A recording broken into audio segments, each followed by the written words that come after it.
Thanks everyone for joining us. My name is Lou Gett with the University of Connecticut with the Department of Planning, Architectural Engineering Services. We're on our second progress video of the NESB building, the new Engineering and Science building. Today is March 7th.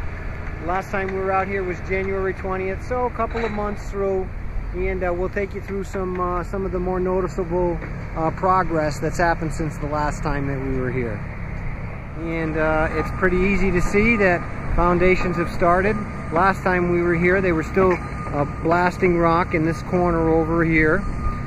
They were doing some soil nailing. They were not down. They were down, the last time we were here was down around 2 rows of pins. They're at the bottom of footing in this location over here. So all the soil nailing is complete. All the blasting is complete. We'll get a little bit closer look at that in a little bit. And foundations have started. On the south wall, they placed the first section in the middle.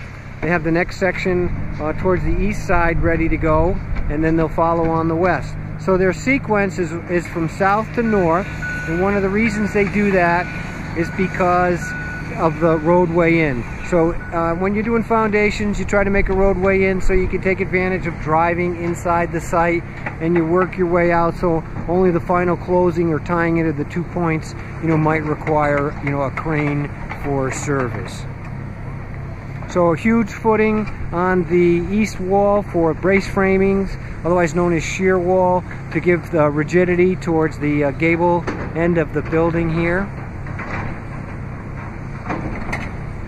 And the tunnel section has been opened up, and I believe there's even a cutout into the section of the tunnel. We'll take a closer look in a minute down inside. Again, thanks for joining us. Today is March 7th. So obviously one of the larger areas of progress since the last time we were through is the foundations have started. So we're on the south wall again here. They've got what they call the gang forms ready for the placement over here, which would be more to the east side and the center side, and then over on the west side, you can see why they call them gang forms. They're nailed together. The contractor in this case doesn't need a crane. He can use a lift on the high ground, pull them into place. This big number 8 bar there, and I believe this is scheduled for later in the week, the first of next week. So they get a little idea. They always make a road into the construction process so that they can use truck access as long as possible before they tie themselves off. So that's on the north side. That's the access that they have come in, which is why they start the construction on the south side. So we're standing soil-wise here. This is what they call pretty much top of footing in elevation, and the slab comes up on top of this. So we'll get a little look at the tunnel, much different than the last time we were in through here. Obviously the soil nails. You can actually see the cut over here where they cut the concrete wall on the existing tunnel. And just for convenience, they put, yes, a residential door in there for the guys to have access through there. So eventually there'll be a foundation wall on the left side, on the right side, and on the top.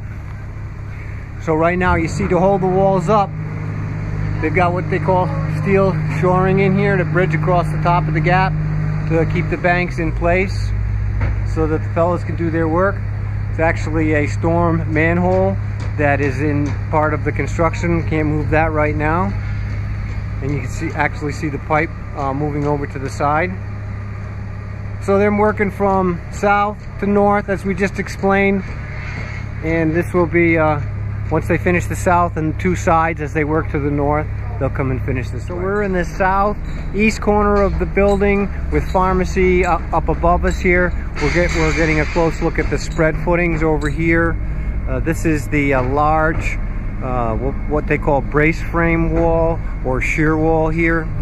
This is the section of construction that provides the rigidity, that provides, think of a box, not being able to bend either way.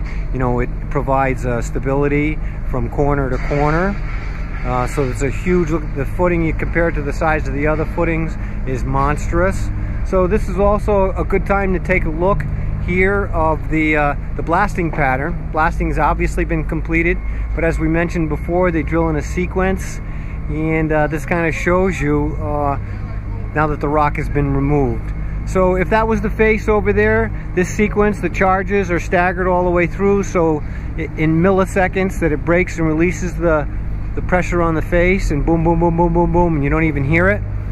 And you know, in one, actually, you know, the air just picks up one pop and breaks the rock. But you know, a great way to be able to see it.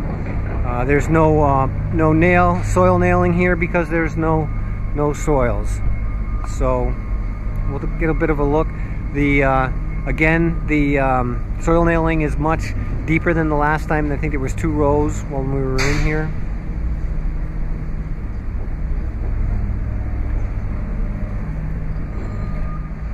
So we're in the northeast corner here on this section of spread footings, nowhere near as big as the middle section in here. They're forming up, getting ready for a cast later on once the rebar goes in. This is also the section where the sump pump is here for the under drainage system that will pump it back out. Remember to subscribe to our UConn PAES channel. Once you subscribe, on the left-hand side, manage subscriptions. To the right of our symbol, a little gearbox, little check mark next to send me all notifications for this channel with a save. Now anytime we add a project, update a project, you get an automatic email notification. We thank you for your interest in our UConn projects. Have a great day.